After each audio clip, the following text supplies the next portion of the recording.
Welcome to Politics Done Right. I am your host, Egberto Willies. This is a progressive program that will take the mystery out of politics. This is the program that will encourage you to make sure government becomes we the people.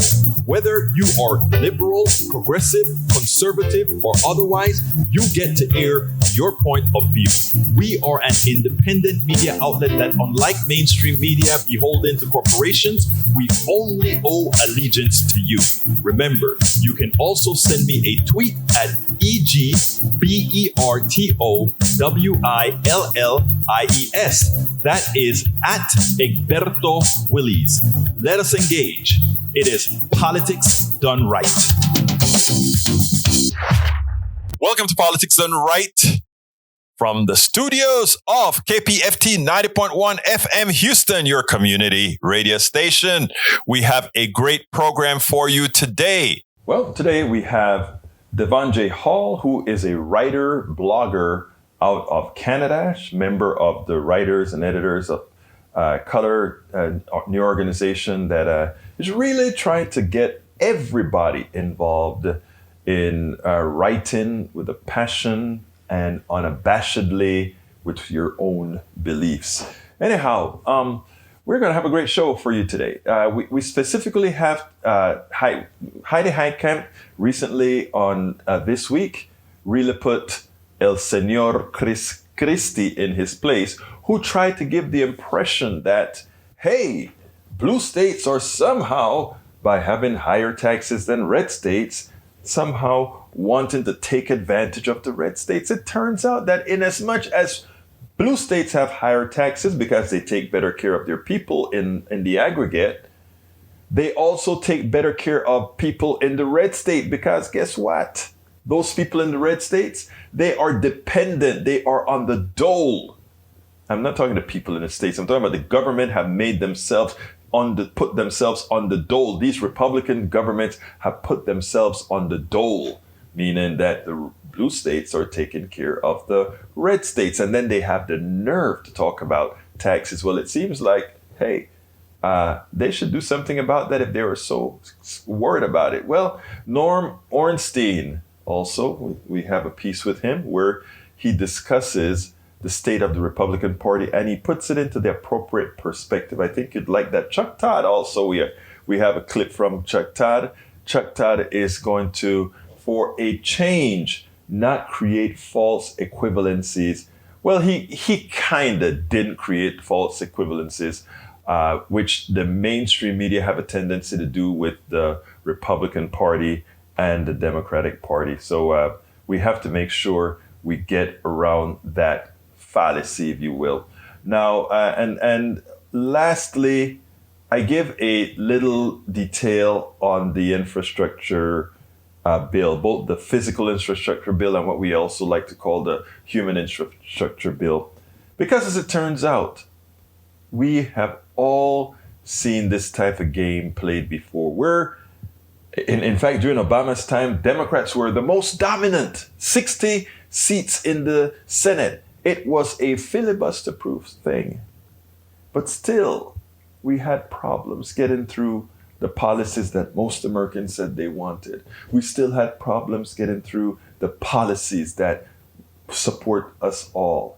Folks, we have to start and come to the understanding that there are always a select few in the Democratic Party who is on the dole to the corporatocracy and is not there to serve our needs.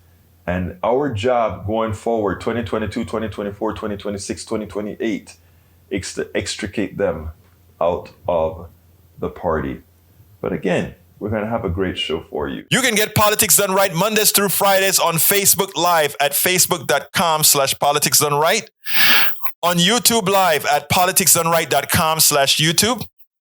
Please do not forget to follow me on Twitter for updates. My handle is at Egberto Willies, at EGBERTOWILLIES. Before you get started, please remember to keep your community radio station in your minds, KPFT in your minds. Talk about it. Tell your friends about it. Tell them you know about this station in town, 90.1 FM Houston, that needs your support, that is there to provide that nourishment that we need.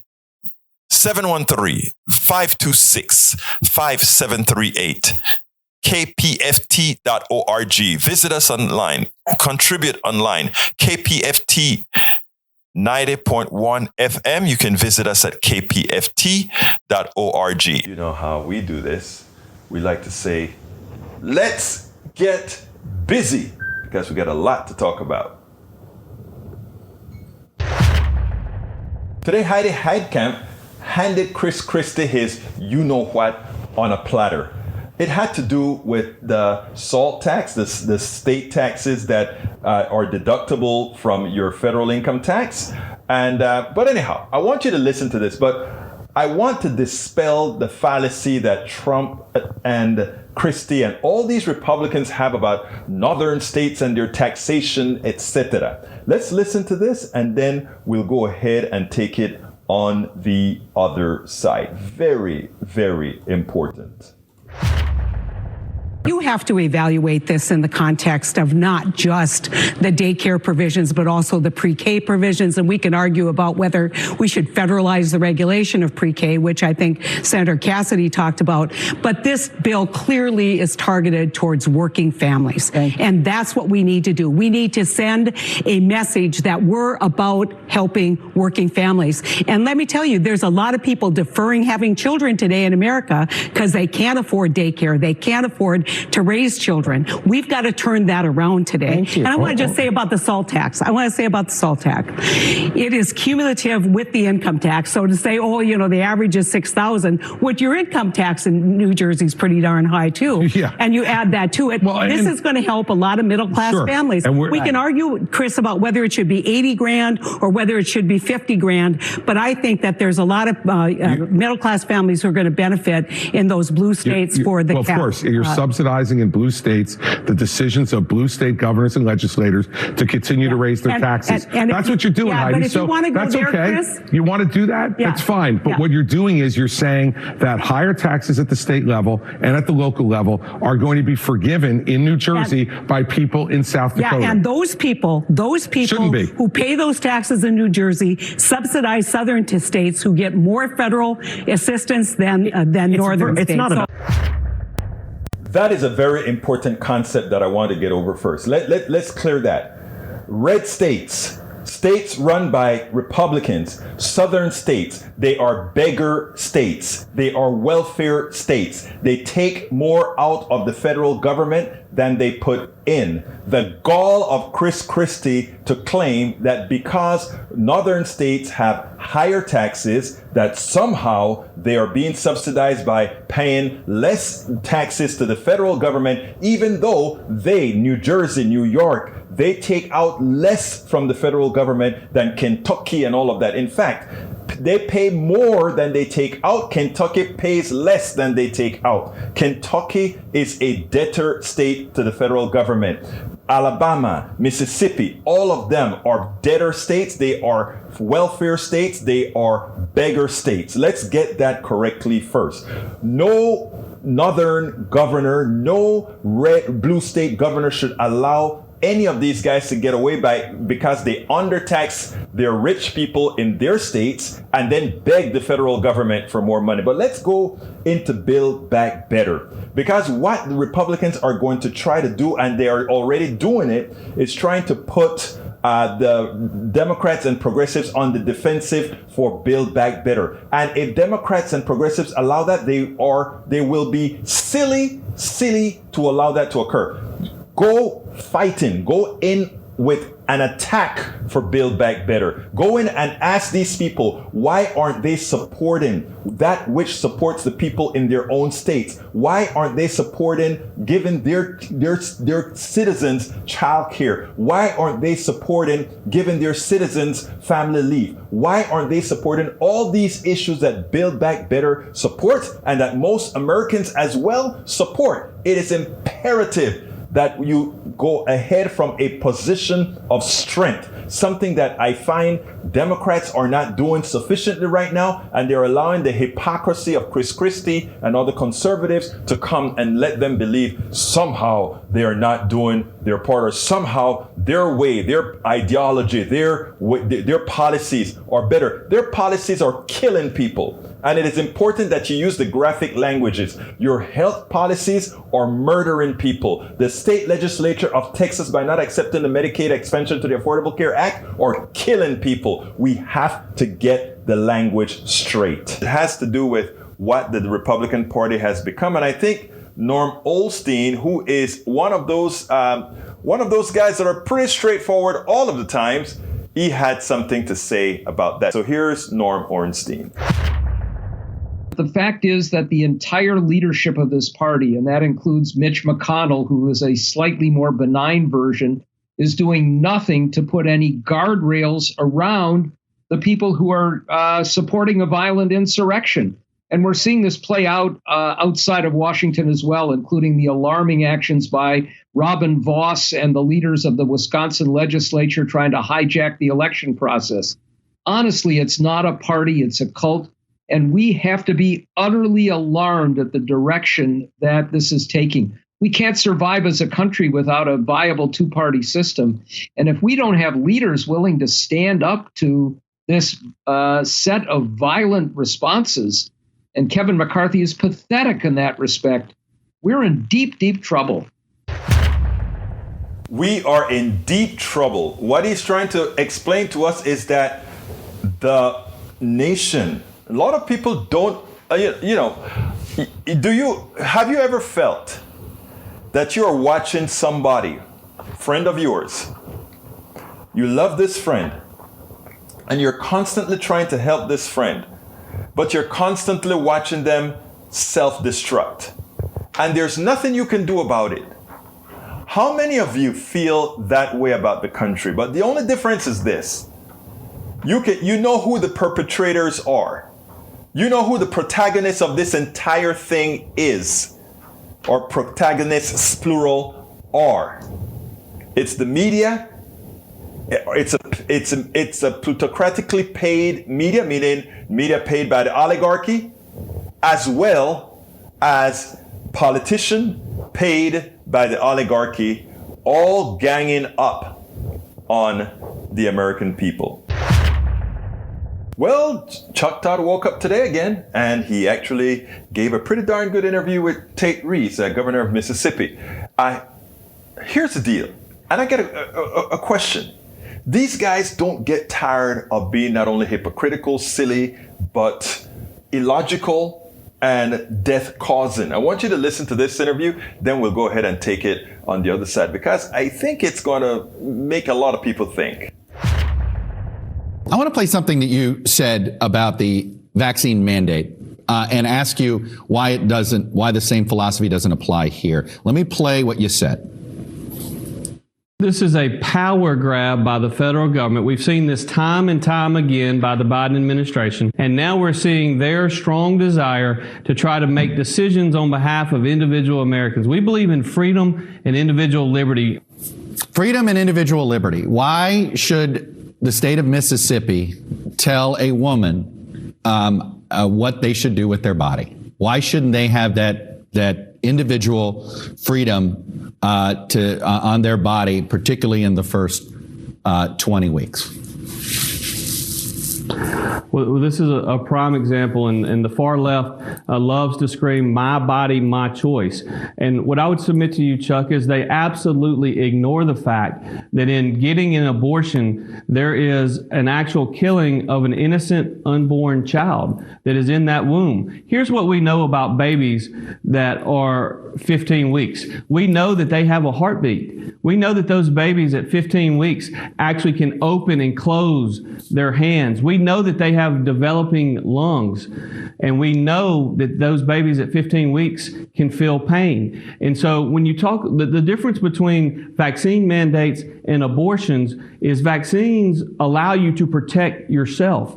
Abortions actually go in and kill other American babies. And let's just put this in perspective. But Governor, Chuck. Vaccines are not about yourself. Governor, hang on a minute.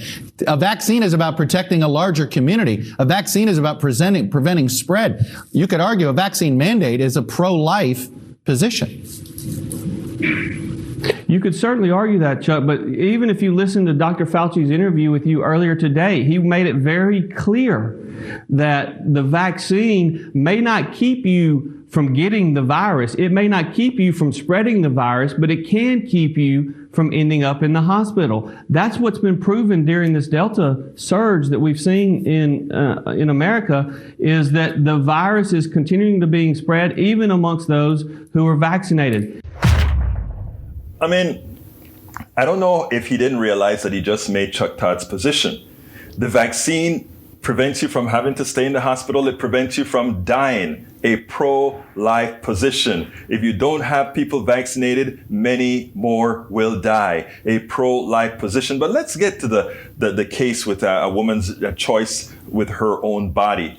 You know, we don't have a clear definition of who decides when life begins. But I have another question for Republicans who are always objecting to policies that feed kids, policies that give kids other things to do, policies that extend their lives, prevent them from dying. Why? Because they don't have other alternatives, but they never want to invest in policies that save the lives. Yet they go around the place saying, we are pro-life. No, they're never pro-life. They're always been pro-death. I mean, from the inception of this country, those who call themselves Republicans now, I'm talking about politicians, that's who they are. But, you know, secondly, take recently Jackson, Mississippi. Their water system is in shambles. Yet he says to the mayor or to somebody else in there, they need to pay their water bills. They don't have their water bills paid because there are meter problems, etc. But he's willing for them to have bad water and die. Or is that a pro-life position? Don't they matter? I think one should consider that if you believe a 10-week or 15-week fetus is a living being, and you want to protect them, shouldn't you want to protect those people that are living right now, those people that are living next to chemical plants, which you don't want regulations to protect those people from dying? Should they be protecting the water systems in this country to prevent kids from getting or developing mercury-based illnesses, etc., etc., etc.? Let's get this straight. This has nothing to do about a body. It has everything to do about a man's power over a woman's body. It has everything to do with having different degrees of control over others so that ultimately you can be in full control. This has nothing to do with life. The Republican politicians have already proven that they care nothing about living people who don't have means. Let's get that clear. Chuck Todd did a good job in giving us that option to expand on the stupidity of what everything is that the Republican tenets are right now. I've seen this played before. This is nothing new. And let me be clear right up front. This is not a vlog to bash Democrats at all. In fact, the vast majority of Democrats, the progressives, and many of the moderates, they are in the deal. They want to see Build Back Better come to fruition, and not just the hardware infrastructure bill. But I've seen this act before.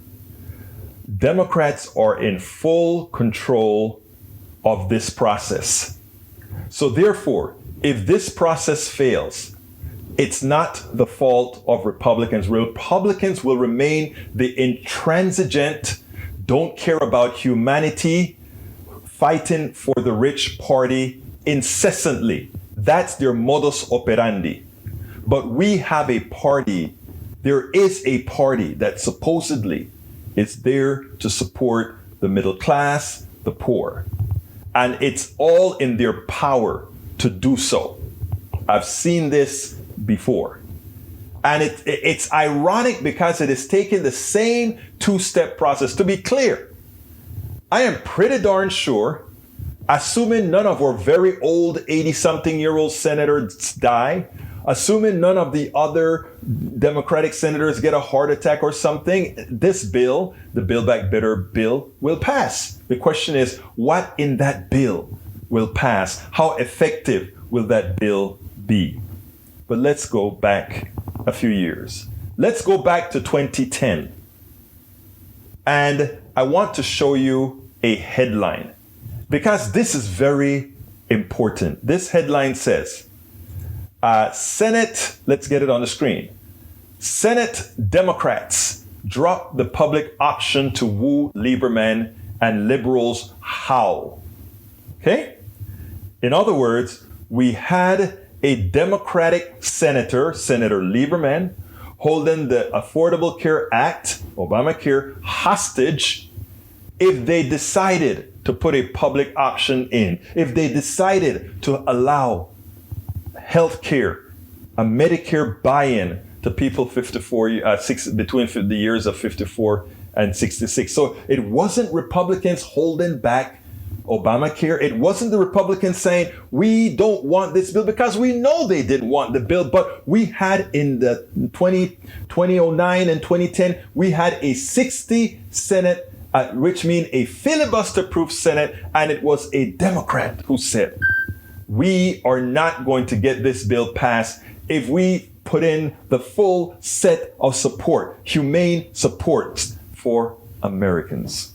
So we had to drop the public option. In those days, many of us progressives, as we blogged, as we preached, as we went on to CNN reports, as we did all these features, we said, if you drop the public option, why have a bill? In effect, it's another giveaway once again to the insurance companies. Now look, to be clear, Obamacare saved my life. I got screening that I would not have gotten if Obamacare hadn't been there. We were able to continue affording ever elevating prices of insurance because Obamacare put some limits in there. But the constant growth of healthcare continued, not because Democrats did a bad job, because one Democrat, several or a very few Democrats decided they were not going to support the public options or policies that would make it better and prevent the pharmaceutical companies, prevent the hospital companies, prevent the insurance companies from screwing us all. They had their defenders. The Republicans weren't going to do anything, but they had their defenders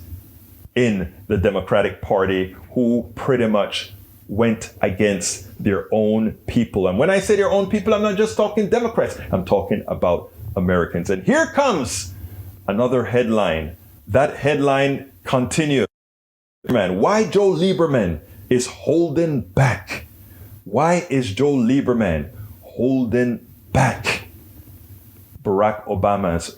He's holding Barack Obama ransom over healthcare. In other words, do it my way or the highway, he said. And in the process of fighting for all these changes, you know what happened? Senator Kennedy dies. Senator Kennedy dies. We no longer have a filibuster-proof majority. So therefore, we revert to exactly what we have today. And that is passing the bill that the Senate came up with that progressives didn't want, but they had no option. So they were extorted into accepting the Senate version of the bill, which they had no choice. They had to do it. And then picked up on something known that we are all familiar with now, reconciliation, which changed and added a few things that they could agree on, that they could get 51 votes, Democratic votes for, to get it passed into law, the portions that needed change, which included education, loans, etc., etc., etc. But the process here is this. When Democrats are offered the full context of working for their people, there are always a few that continue to be controlled by a plutocracy that pretty much says, we're going to give you some, but we are still in control. And even though our slaves in the Republican Party are not there to save us, we have a few wrenches to throw because we have enough Democrats on our payroll that won't allow you, Democrats, to get the job done. Now let's rewind into 2021. You notice the title of this blog that I have now is "The Two Infrastructure Bills May Be a Worse Capitulation Than the Two Obamacare Bills." Remember, the Obamacare bill was passed in two pieces as well. Some people like to say, oh, the Obamacare wasn't passed on reconciliation. Damn it, it was passed on reconciliation because we had to make the fixes to the Senate bill to make it more humane using that reconciliation process. We had to do it. There was no choice. Now, here is a similar headline. The similar headline, Joe Manchin, and it says, Manchin puts paid family leave, Medicare vouchers on spending bill chopping block. In other words, another Democrat is holding, one Democrat is holding Build Back Better hostage. He's trying to come up with every kind of excuse. Oh, with inflation rising, it may cause inflation. Of course, 16 emeritus economists said it will reduce inflation or at best leave it as is because, again, the bill is virtually paid for. Then he says, no, we don't want family leave. How can we add family leave when Social Security could go bankrupt, when Medicare could go bankrupt? They don't have to. We just have to stop allowing rich people to not pay Social Security taxes on all of their incomes. You allow that to occur, suddenly we are awash in Social Security money. Suddenly, we are awash in Medicare money. But no, most Americans don't know these features, that rich people don't pay past $100 and something thousand of their income in Social Security. Most Americans don't know that those people who get capital gains, they don't pay that high tax rates that you get that would bring the monies into the coffers to allow us to have Build Back Better on steroids. They don't know that. They think that somehow these rich people who actually is pilfering our money because that money doesn't belong to them. It is our excess labor that they're spending. It's what they didn't pay us that is their wealth. And Joe Manchin is saying, you know what? You know what? I am not willing to charge those people who already are living on your backs a penny more, so that if you have a kid, you can stay home longer. So that if you have a sick mother, a sick father, a sick daughter, a sick anything, that you can take care of that person, knowing that you have a social safety net that is there to assist you. Because that is what's known as humane. That is what's known as a society. That is the definition of society. But our economic system, our unfettered capitalistic economic system, says to hell with that. And we will have somebody in every party, Joe Manchin, Christian Cinema, in the Democratic Party to hold you hostage. You can't move till we say you can, till we allow you to move. So again, I've seen this game before. And right now, I hate to tell all my progressive brethren, we are locked in this game right now. There's no escape for this game right now because, yes, it's worse in the case of Obamacare. Obamacare had 60 votes, so we could lose 59 votes later on. We could lose a few. But if one of our octogenarians dies or gets sick, we lose the Senate. If we piss off Joe Manchin too badly, he makes Mitch McConnell the speaker. We're between a rock and a hard place. So how do we get out of this? We are going to have to take what we can get for now. But come 2022, we're going to have to defy everything that you hear on TV. I want you to remember what is geometric progression. I want you to remember the word grassroots. I want you to remember how to talk to your neighbor. And I'm not talking about talking to your liberal and progressive neighbor. I'm talking about speaking to all of the people whom you know. and explain to them not to like you, not to like liberals, not to like progressives, not to hate others. Express to them that working together is the only way, supporting policies together is the only way either one of you would do good. You're not looking for a friend, you're looking for an ally. You're looking for somebody who understands that Joe Manchin is no friend to either Republican or Democrat. You're looking to someone to understand that the plutocracy is the enemy of us all. And that the only way for us to get what we want is not only demand what we want, but elect people who have no fear in having these guys dangle hundreds of thousands of dollars in front of them and say, you don't do what we want, we'll give this to your opponent. Do you think they could ever tell that to Alexandria Ocasio-Cortez? She defies the system by saying, I am not going to use the type of funding that you guys use. I'll develop my funding. Grassroots. We can look at Ilhan Omar. We can look at all these other folks that are starting to create this new paradigm where they are no longer warrants of the plutocracy. Folks, we're going to have to work this on a two-tier process. The first one, geometric progression. Make sure you talk to 10, 20 people and ask each one of those to talk to 10, 20 people. Geometric progression says we'll have the whole damn country in a few weeks. This can be done.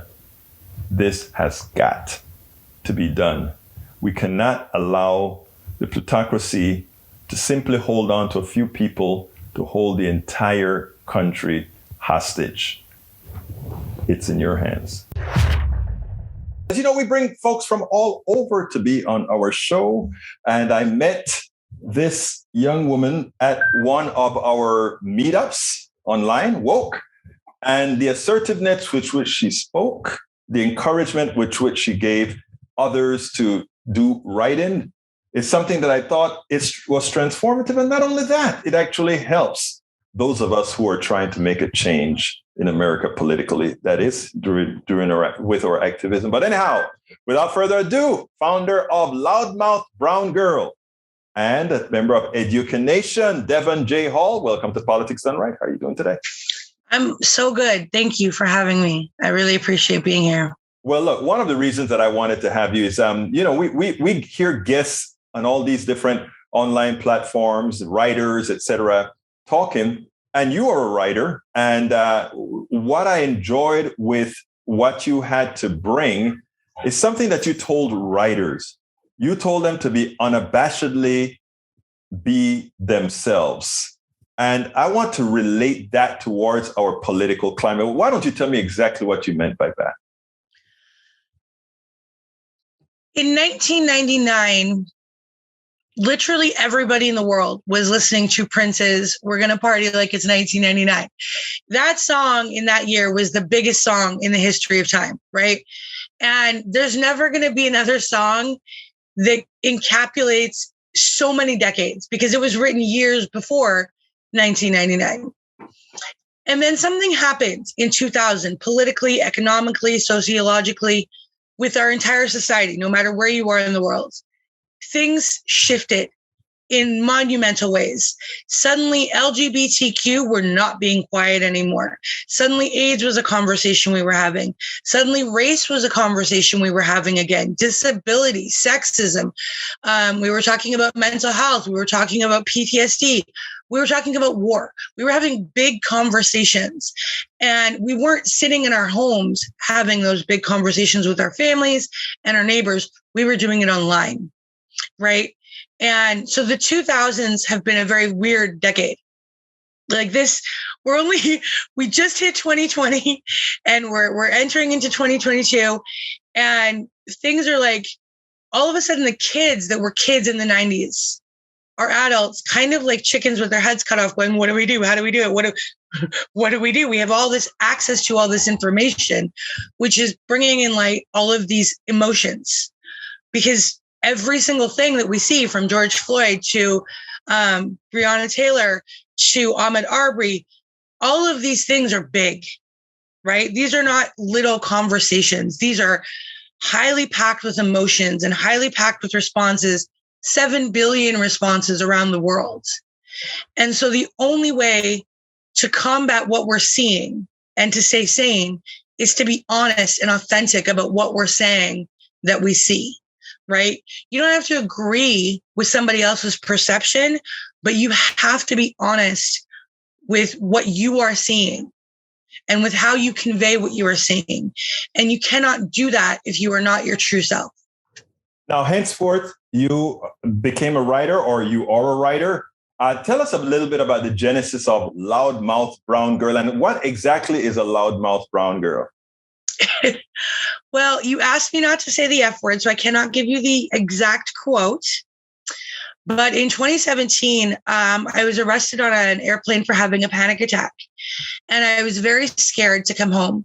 As you heard in my talk on Sunday, I had been abused a lot, and my brain had kind of hidden those memories. And on the plane ride home, the trip had been so overtly awful. I was walking with a group of white people to a bar, and a white woman who lived in Winnipeg, where we were, stopped me. She put her hand up. She stopped me, and she looked at me and she went, "You're Black." And I looked around at all my friends that I was at the conference with, and I said, "Did you guys know I was Black?" And like, we walked in and we joked about it, and they were all white people. I was with all white people. And we were joking about the fact, like, "Oh my God, you're Black. Like, that's like, how did that happen?" But inside, I just kind of died a little bit, because nobody had ever said that to me before. It wasn't what she had said. It was the way she had said it. Like, this white woman qualifying my Blackness. Like, yes, I'm fully aware. I'm 36. I'm 35 years old. Been Black for a while. Like, why is it shocking to you to see me?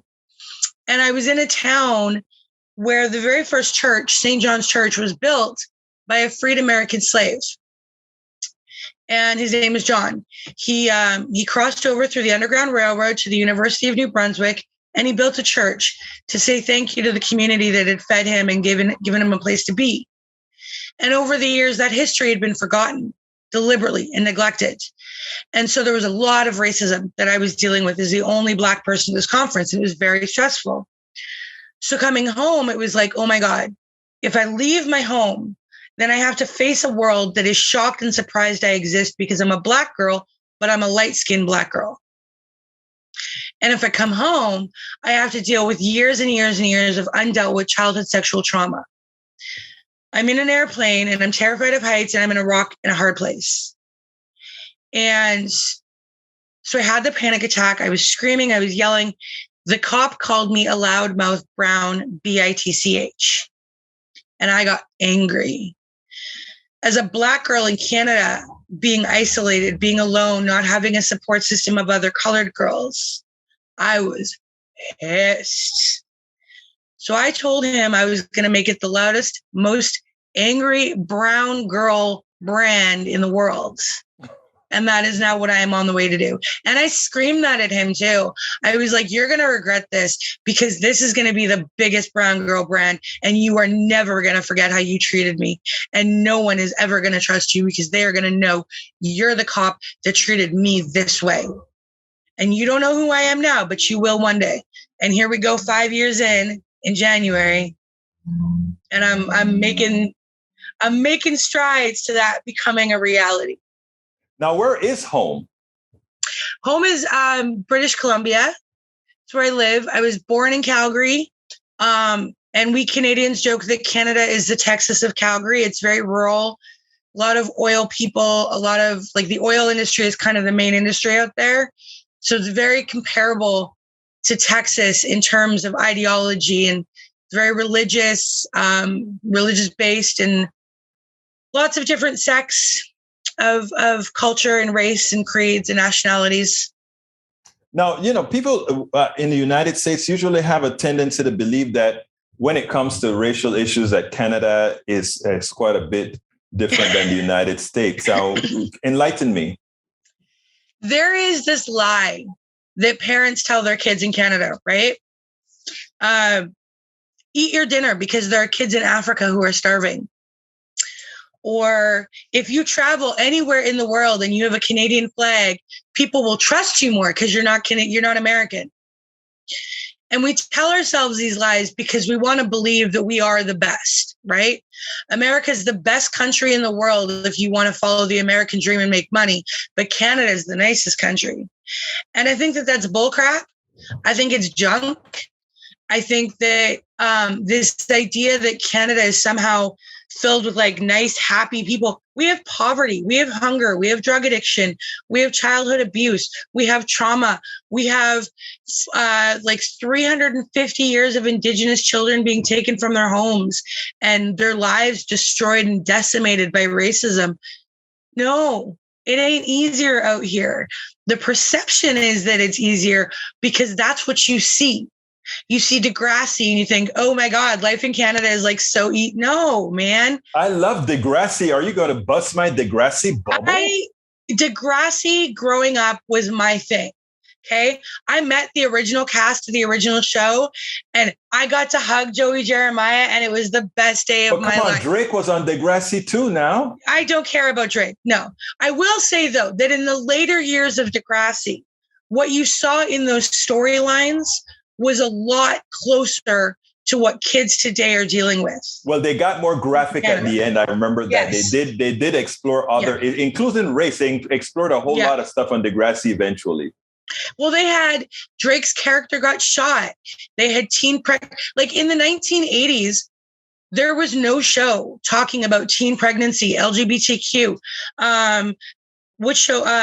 Beverly Hills 90210, and the other one with Heather Locklear, I can't remember the name of it, Melrose Place. Those shows were based on Degrassi, right? So if you're looking at a show like Degrassi and you're thinking, oh, Canada's life is so idealized, you're not listening to the messages that we're trying to show you. And the creators of that show, they worked really hard for like 30 to 40 years to make sure that people understand we're not doing this because it's an entertaining thing. We want to show teenagers getting shot or having babies. We're doing it because that's what's happening in Canada. In Canada as well. Yeah. Now, let's talk about your writing now. You went ahead and you formed this,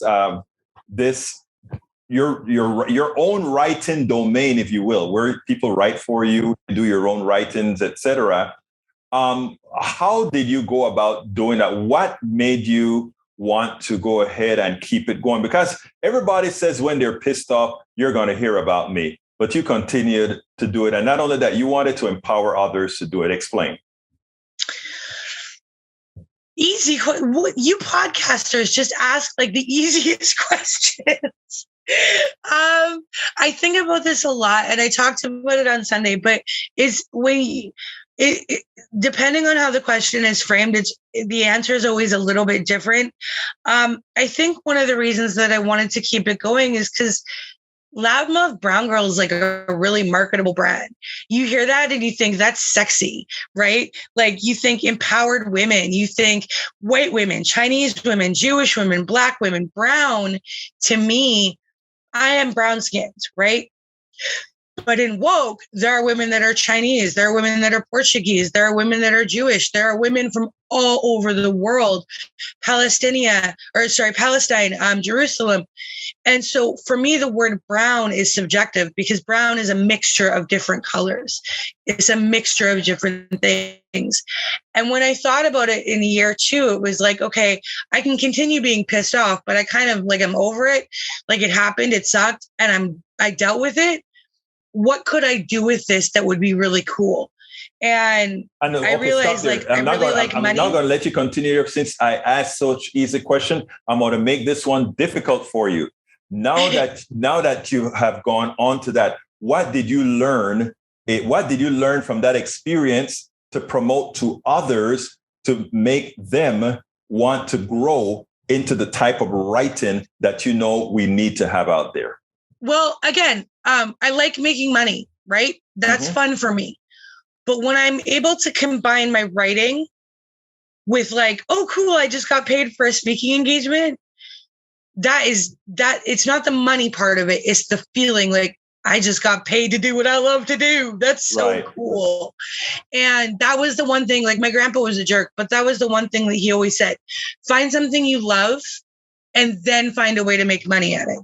And repeat that. I'm sorry. You have got to repeat that because a lot of people need to hear that, because that is so right. I'm not, this is your interview, so I won't tell my personal story, but you go ahead and repeat that, please.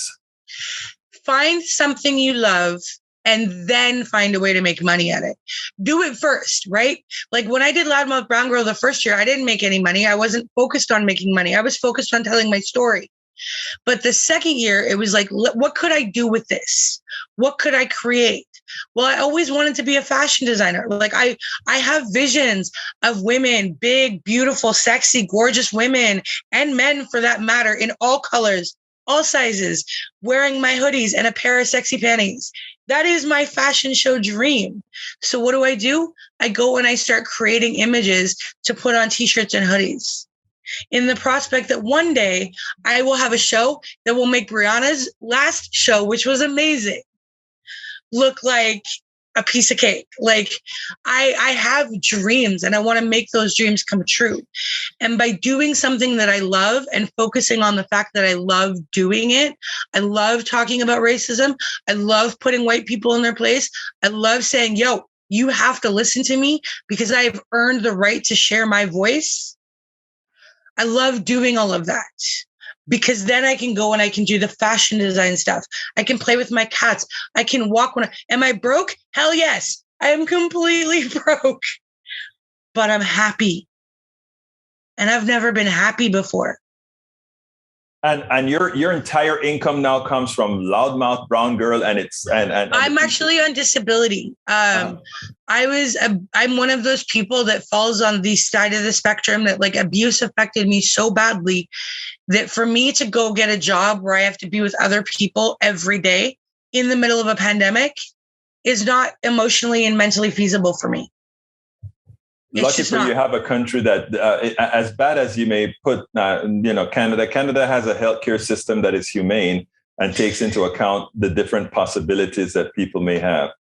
Here's the thing, though. I get money for my rent, right? And I get money for my medications and my food and my groceries, but I don't get access to therapy. Not like the kind of therapy that somebody like me needs, right? There's one organization in my province that deals with people who have been sexually tortured. And they only deal with refugees because Canada doesn't think that stuff happens here to Canadians. So it's catch-22, right? I get some things for free, but other things I have to work a lot harder to find access to. Well, again, like I said, there are certain benefits that you have in Canada that Americans don't know it's afforded and that they yearn for. And now, but I imagine in the long run, the intent is that Loudmouth Brown Girl, given that you'll be able to do that localized, that will eventually get you to be a completely independent person and bringing other people on. That's the hope. That's the hope, because I want Loudmouth Brown Girl to be an umbrella company. I want to have the fashion side, right? But I also want to be able to provide services like therapy and medical help for people like me who don't have access to what they need. I know what I am missing in my life. And if I can take Loudmouth Brown Girl to the place where I can provide what I'm missing out on for other people, that's when I know that it has been a success. Isn't that something that people used to call paying it forward? Yes, sir. And, there's something that I had a lot of people help me in my last 4 years. I did not do this alone. I understand. And that's one of the things that I wanted to mention. A lot of people think that those people that are, quote unquote, on the dole are useless, as opposed to seeing it's a building block that they will eventually use to get ahead and then pay it forward. A lot of folks don't quite get it. And if we could teach humanity to more, people would see nobody wants to be on the dole, do they? It's not fun, man. Like, I would much rather be like, yo, I got 20 grand in my bank account. I'm going shopping instead of like, I got $8 in my bank account. I'm buying ramen for like the next 20 days. Right. We didn't do a guy. We had a gentleman who was an MLA in our local community. He lived on welfare for 30 days. you call it welfare, we call it social assistance, but the program was called MLA on welfare for 30 days. And I think if you Google it, you can find his blog of his journey, but he stayed in homeless shelters. He ate soup. He was only allowed to eat what was given to him at the shelter, and he was only allowed to carry with him what he could carry, which is what he got from the shelters. And at the end of it, he turned around and he said, that's not enough money. That's not enough money. Between rent and food, there was nothing else. There was nothing. So he couldn't go out and have dinner. He couldn't go to a movie. He couldn't do any of these things that normal people do to break up steam and to break up the day and the monotony of trying to just survive, right? And yet still, people like me, like once I pay my bills, which I'm lucky that my bills are about $300 a month. But once I pay those, I've only got a couple $100 left. And that money has to go to groceries. It has to go to my cannabis, which helps me stay sane. And then my cats. And then that's it. Like there's nothing extra. There's no fancy shoes. There's no parties. There's no like popping champagne bottles at the strip club. That doesn't happen when you're on disability.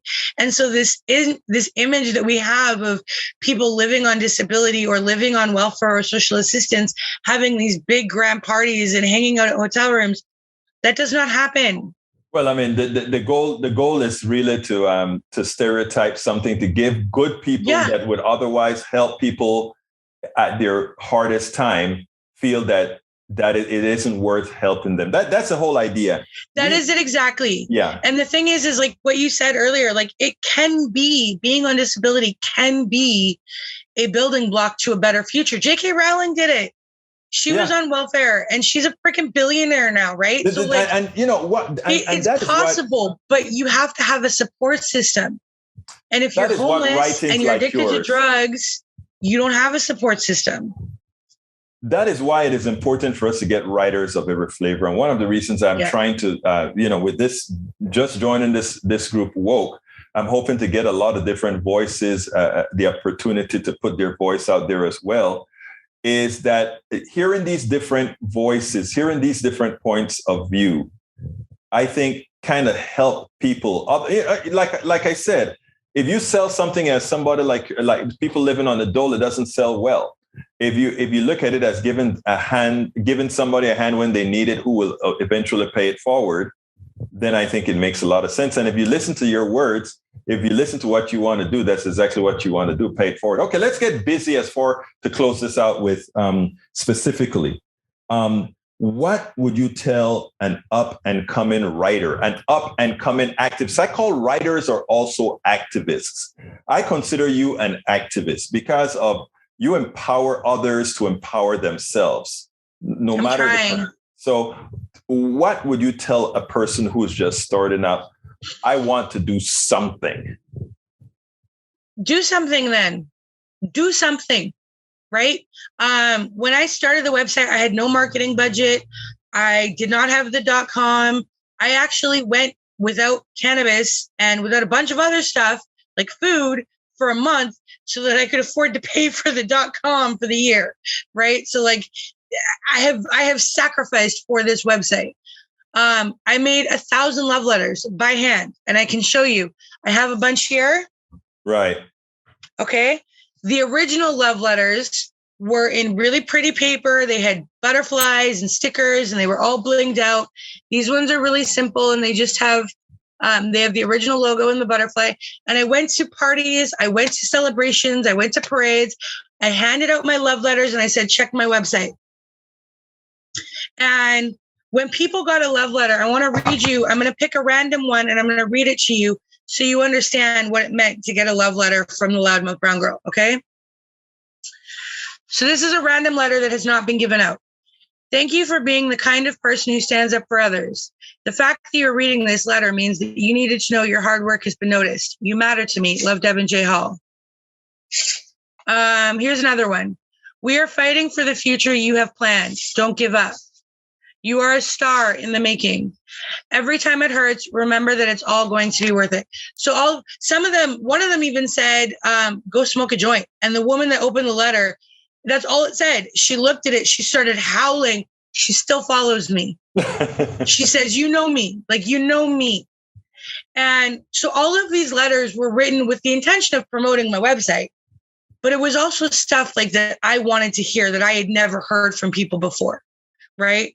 These are all letters that were written to myself, to my inner child, that I threw out into the world in hopes that people would come to the site and see what I am doing. If you want to do something, do it. Just figure out what it is you want to do that only you can. 1 million people could go write love letters, and that would be amazing. You should all go do that. But only one person can write the love letters that I would write.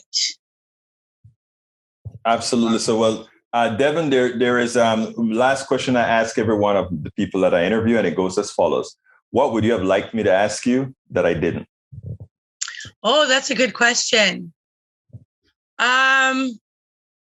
I would like to see you talk more about cannabis on your show. I really would. We're talking politics, we're talking racism, we're talking mental health. And I think that cannabis and things like psilocybin, certain specific medications are out there and they're not being educated about enough.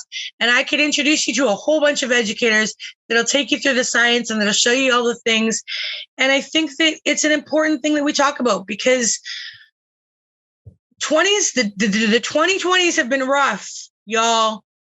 2010 was kind of like a little bit bumpy, but 2020s have been rough and we need something. And I don't think that alcohol is going to get us through the next decade.